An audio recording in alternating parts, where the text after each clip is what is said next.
Hi everyone, this is Shelly Longenecker with Dinner for $1. I hope this message finds you well. This is my 10th video and final video in the series Sensible Food Solutions in Senseless Times. In this video series, the entire goal was to help you save time, money, and energy on whole food during the COVID crisis.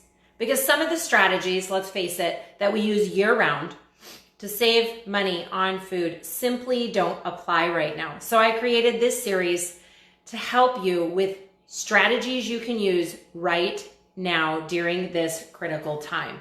So if this is the first video that you're catching and you're trying to save money on food right now during the COVID crisis, you'll want to go back and listen to those other videos and see if you can learn something that might help you right now.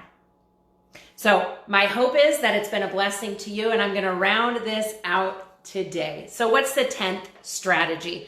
The 10th strategy is to look for and utilize the free lunch and breakfast program in your local school system. So you may or may not be aware of this, but in the US, in every state, as far as I understand, there's free breakfast and lunch for all children aged 0 to 18, regardless of economic need. Now, I can't speak to every area, but in the state of Arizona, we have a widespread program available. And the local school districts are encouraging anyone to use the program regardless of need, because the local school system gets money for this program based on how many people use it. And so by you coming and getting those free breakfasts and free lunch, you are supporting those people and keeping them employed. It's kind of a win-win. So what's the program like? Now, I personally haven't used it because it just came onto my radar last week. So I apologize I didn't bring this strategy to you sooner in the series. But I've asked around to a lot of mom groups locally in Arizona and also across the nation to find out what this program is like. So first of all, it's for any child aged 0 to 18. They offer free breakfast and lunch Monday through Friday. Now, the variations to the programs are wide, especially when you go across the nation.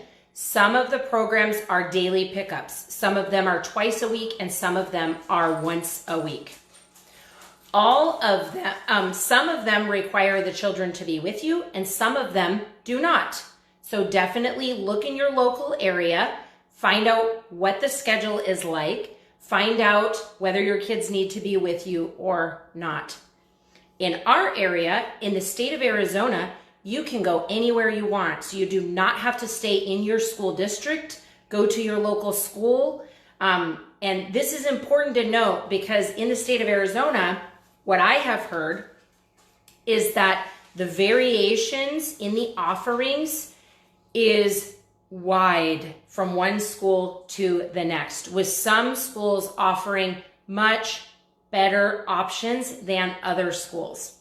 So I have a personal friend who has several children, and so she actually shopped around. She went from school to school until she found the one that offered the best food that met her family's needs the best.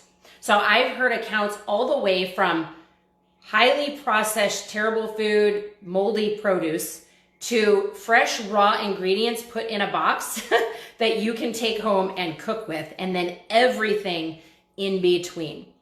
It does seem to be a common thread that almost all of the boxes contain fruit juice and milk in a carton. Many contain like cheese sticks, cheese slices. Almost all contain a decent amount of processed foods, things like Uncrustables and, cereal in little containers. But some of them contain hot entrees, and like I mentioned, some of them are giving away ingredients that you can then use to make complete meals with for your family. So it looks and sounds like a great program. I encourage you to check it out in your area. But let's talk food allergies before I finish. Will they accommodate food allergies? The answer is maybe and maybe not. I have heard accounts where they make absolutely no accommodations for food allergies. I've heard accounts where they will make accommodations with advance notice, with a doctor's note. So definitely reach out to your local area and find out if they will make accommodations. In the state of Arizona, I have heard that literally from school to school, some will make accommodations and some will not. So if food allergies is at the top of your mind, then definitely shop around.